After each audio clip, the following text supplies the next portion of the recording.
მოგესალმებით. ამ ვიდეოში ვისაუბრებ AI-ზე და machine learning-ზე. დღეს ქსელების მართვა სულ უფრო ჭკვიანი ხდება, რაც შესაძლებელი გახდა პროგრამული ტექნოლოგიების ვირტუალიზაციის, ქსელის ფუნქციების ვირტუალიზაციის და პროგრამულად განსაზღვრული ქსელის წყალობით.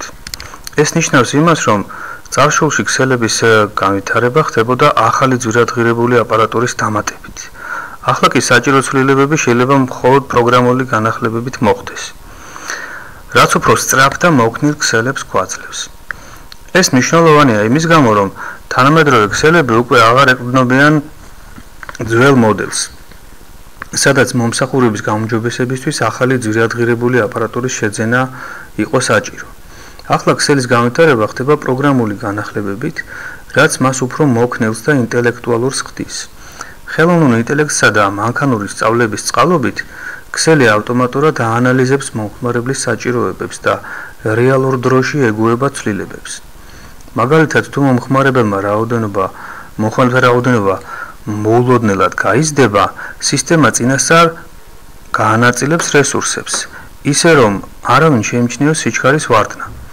ამ ყველაფრის მიუხედავად, ქსელი არა მხოლოდ სტაბილური და სწრაფია, არამედ გაცილებით ეფექტურად მართავს რესურსებს.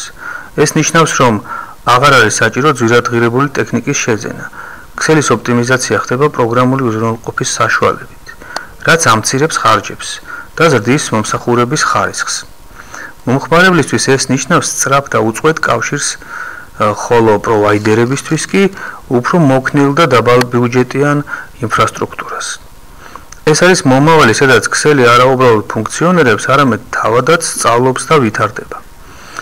AI ადარებს, ხელოვნური ინტელექტი ადარებს სხვადასხვა მწარმოებლის ვირტუალურ ქსელურ ფუნქციებს და არჩევს საუკეთესოს. ისტორიული მონაცემების ანალიზით პროგნოზირებს, რომელი სერვისი იქნება უკეთესი კონკრეტული მომხმარებლებისთვის. წინასწარ ამზადებს ქსელს მომავალი დატვირთვისთვის, რომ არ მოხდეს შეფერხება.